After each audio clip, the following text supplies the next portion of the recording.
Hi everyone, welcome to my channel, Rising a Buddhist Art. This is Nancy from the International Buddha Dharma Society for Cosmic Law in America.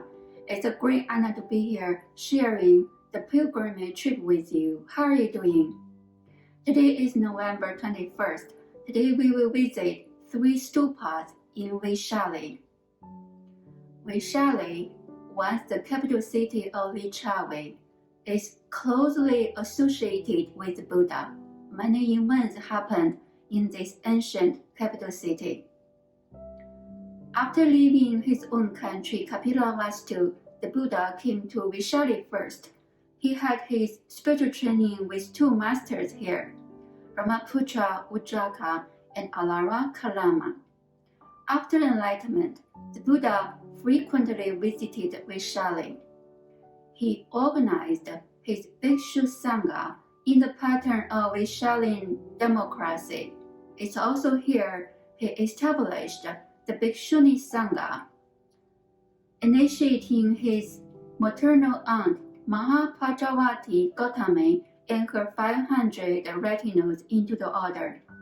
Because of their earnest request, and also under the persuasion of his great disciple Ananda.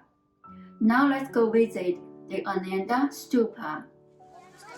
Ananda was the Buddha's cousin. He was born on the day when the Buddha got enlightened.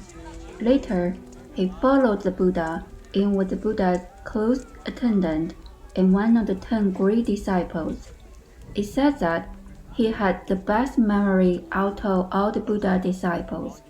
Most of the sutras starts with "Thus I have heard," in which the I refers to Ananda. He recited all the Buddha's teachings during the first collection time, which happened in the Saptaparni cave. Ananda attained arhathood after the Buddha entered Nirvana. When Ananda was 120 years old, to avoid Magadha and Vaishali, the 2 countries, to fight for his relics, he used his supernatural power to fly up to the sky and cremated himself. His relics divided into 2 parts and fell on the 2 sides of Ganges River. They were brought back to the 2 countries, and so everyone was happy. The Ashoka pillar by the Ananda Stupa was well protected. The line capital directs to Kushinagar, where the Buddha entered Nirvana. There are many stories about Ashoka. It said that one time, when the Buddha was walking on the road begging, there were several children playing. One of them saw the Buddha, and he stood up and offered the Buddha sand.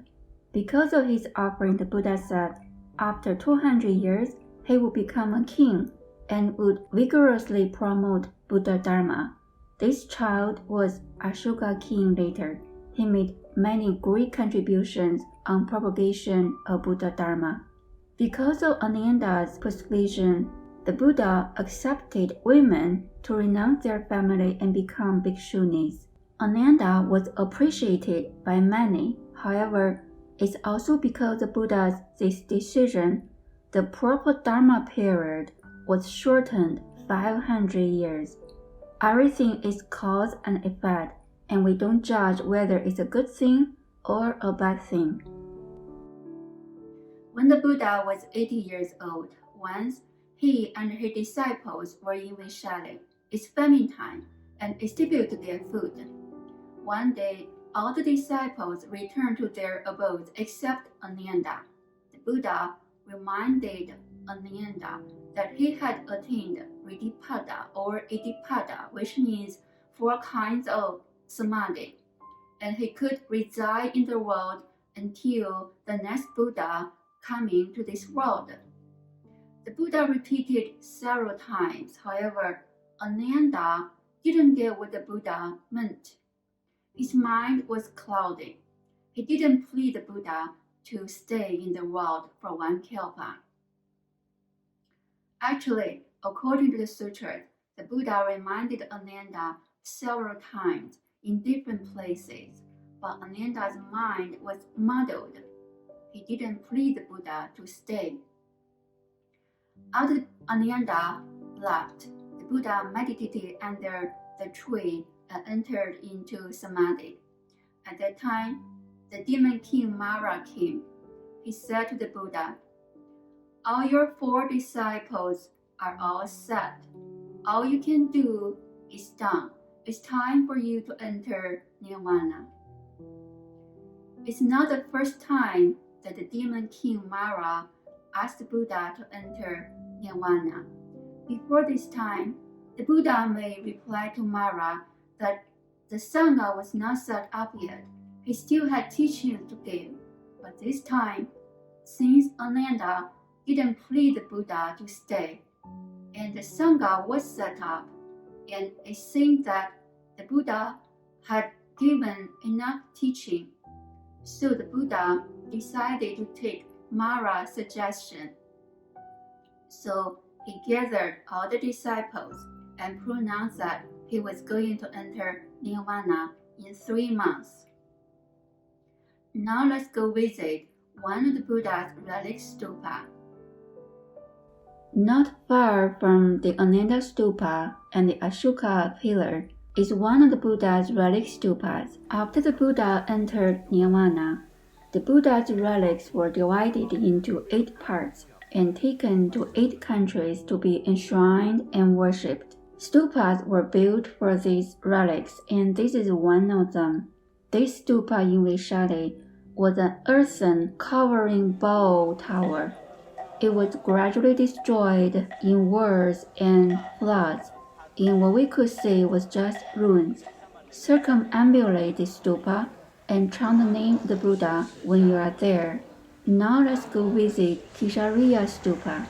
After the Buddha pronounced that he was going to enter Nirvana soon, he was on his way to Kushinaga. He stopped by Licchavi and stayed there for a short time. The Buddha preached Krishnamurti Sutta to the local Kalama people, so it's also called Kalama Sutta. When the Kalama people knew that the Buddha was going to enter Nirvana soon, they were sad and not willing to let the Buddha leave. The Buddha left his bow to the people here, and it said that this bow is still kept in this Licchavi Stupa, which was built under the order of King Ashoka. This stupa is the biggest stupa in India. It's 33 meters in height. A large part of it is still buried under the ground. It's also said that at that time, because the local Kalama people did not let the Buddha leave, the Buddha had to transform a river behind him so that he and his disciples could leave for Kushinaga. 100 years after the Buddha entered Nirvana, still in Vaishali, Bhikshu Yasha gathered 700 elders and collected the Buddha teaching the second time. This event was called 700 Collection or Vaishalian Collection. During this time, the first split in the Sangha happened, mainly due to conflicts between 2 groups of bhikshus.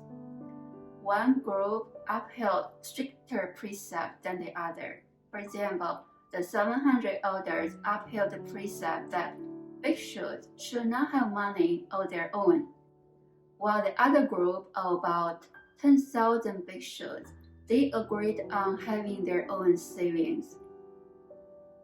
Amitabha. Today, there are many denominations in Buddhism around the world, but we all have one original teacher, the Buddha. All the Buddhists should go to the Buddha first and directly and understand and learn from the Buddha. The Buddha is a measure. He reflects the Buddha nature inside us. The Buddha is a finger. He points to the moon, which is our Buddha nature. So all of us should see our Buddha nature and return to it. Thank you everyone for being here, watching today's video. I hope you all have enjoyed it. I'll see you next time. Bye.